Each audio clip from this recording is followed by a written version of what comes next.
જો આ દાખલામાં તમને એક ત્રિકોણ આપેલો છે. ત્રિકોણમાં શું કીધું? ત્રિકોણના અંતઃકોણના માપ આપ્યા 90 20 બરાબર. તો હવે તમારે બહિષ્કોણના માપ શોધવાના છે. કોના? તો કે x y ને z ના. ત્રણે ત્રણના બહિષ્કોણના માપ શોધવાના છે. ધ્યાન આપો.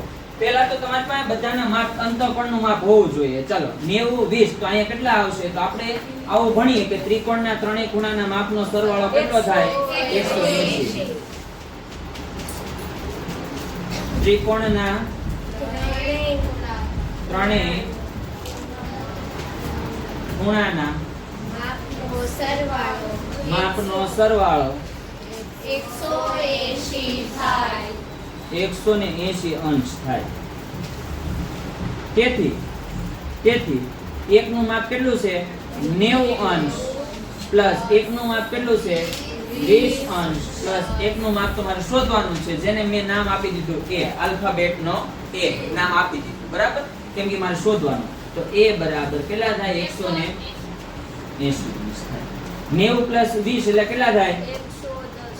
તેથી 110 અંશ પ્લસ a બરાબર 180 અંશ. 110 પ્લસ પેલી બાજુ જઈએ તો a બરાબર 180 માંથી 110 બાદ કરો તો કેટલા આવે? 70 અંશ આવે. બરાબર? તેનો મતલબ એમ કે a બરાબર મને કેટલા મળી ગયા? 70 અંશ મળી ગયા. મેં તમને એવું કીધું તો કે કોઈ પણ બહુકોણ હોય, ગમે હોય, અંતઃકોણનું માપ બહિષ્કોણનું માપ શોધવું હોય તો અંતઃકોણના માપમાંથી હું કરું? કેટલામાંથી અંતઃકોણ બાદ કરવાનો? 180. તો એ કરી દેવાનું. શું કરવાનું? તો કે બહિષ્કોણનું માપ જોતું હોય. કોનું?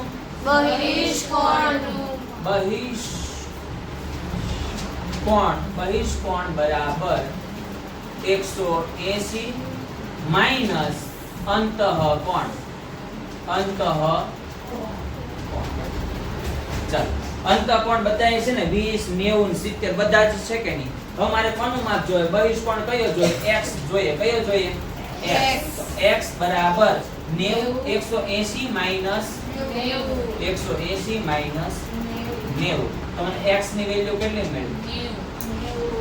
90 મળી. હાલો x મળી ગયો. સેમ ટુ સેમ આવી રીતે મને કોણ જોઈએ? y. તો y બરાબર 180 માઈનસ કેટલા? 70. તો y બરાબર કેટલા મળ્યા મને? 110. આવી રીતે મારે કોણ મેળવવાનું છે? z. z બરાબર 180 માઈનસ 20. તો z બરાબર કેટલા મળશે મને? 160. ત્રણે ત્રણ ખૂણા મળી ગયા. પણ શરૂઆત ક્યાંથી કરવી ને એ ખ્યાલ આપણને હોવો જોઈએ. બરાબર? કોઈને પ્રશ્ન છે કે એમાં? બરાબર? ચાલો હવે અહીંયા જોઈએ. આ દાખલામાં શું કીધેલું છે? એક સમાંતર બાજુ ચતુષ્કોણ આપેલો છે, એક ત્રિકોણ આપેલો છે. ત્રિકોણમાં એક ખૂણાનું માપ 50 છે, બી ખૂણાનું માપ 60 છે. બરાબર?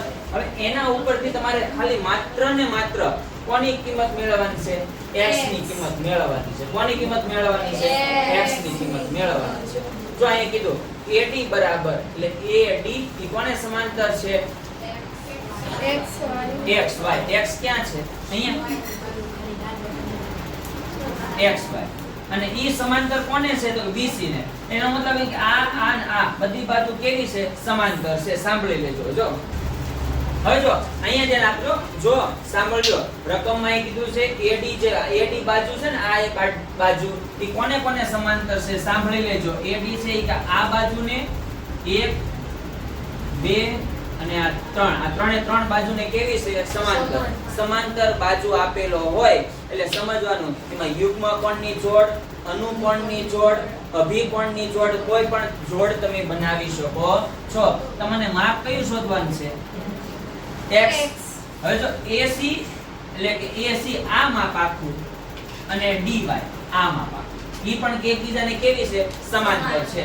તો તમે આ z આમ બનાવો ને, આમ કરે આમ, જો આવી રીતે આમ, હા, તો પણ ચાલે. ચાલે કે ન ચાલે? હે હવે જો આ z બનાવો તો પણ ચાલે કે નહીં? ચાલે કે નહીં?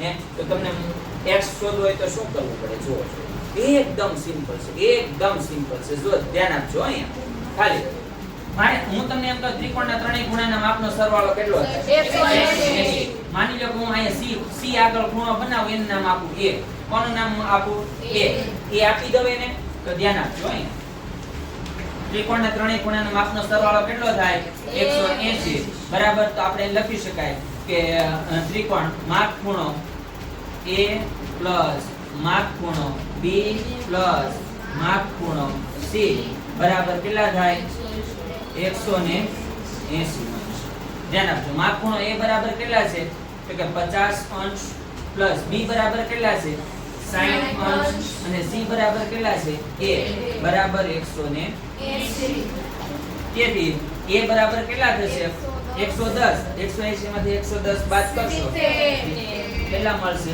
70 હવે ધ્યાન આપજો એનો મતલબ એમ કે અહીંયા હું કેટલા લખીશ 70 અહીંયા કેટલા લખીશ 70 બરાબર અહીંયા તો x છે આ ખૂણો કેટલાનો છે x સાંભળજો જ્યાં જ્યાં સમાંતર બાજુ આપેલી હોય ને એના યુગ્મ કોણની જોડ બને જ્યાં સમાંતર બાજુ આપી હોય ત્યાં શેની જોડ બને યુગ્મ તો જો અહીંયા z બન્યા z બને એટલે આ જે માપ હોય ઈ આનું માપ હોય કે ના હોય તો આ કેટલાનો છે 70 નો થાય તો જો અહીં લખી શકો અહીંયા ધ્યાન આપજો અહીં ખૂણો x અને ખૂણો c ખૂણો x અને ખૂણો c કેવી જોડ છે યુગ્મ કોણની જોડ છે બરાબર તેથી ખૂણો c બરાબર ખૂણો કયો થાય x થાય તો c બરાબર 70 છે તો x નો બહારનો ખૂણો પણ કેટલાનો થાય 70 નો થાય ને સમજ પડે છે કે નથી પડતી સાંભળજો ત્રણે ત્રણ ખૂણાના માપનો સરવાળો 180 થાય બરાબર એમાંથી બે ખૂણાનું માપ મને આપી દીધું એ 180 માંથી બે ખૂણાનું માપ બાદ કરો એટલે ત્રીજા ખૂણાનું માપ મળી જાય કેટલું મળ્યું તો કે 70 મળ્યું 70 મળ્યા પછી જો મારી પાસે એક ખૂણો z બને જો આ z બેનો જો એક આમ z બેનો તો આ ખૂણાનું માપ ને આ ખૂણાનું માપ સરખું થવાનું કે નહીં તો આ 70 હોય તો આ પણ કેટલાનું થાય 70 નું થાય ઓકે ચાલો હવે જો હવે ઊંધો z બનાવો ધ્યાન આપો બેનો z આમ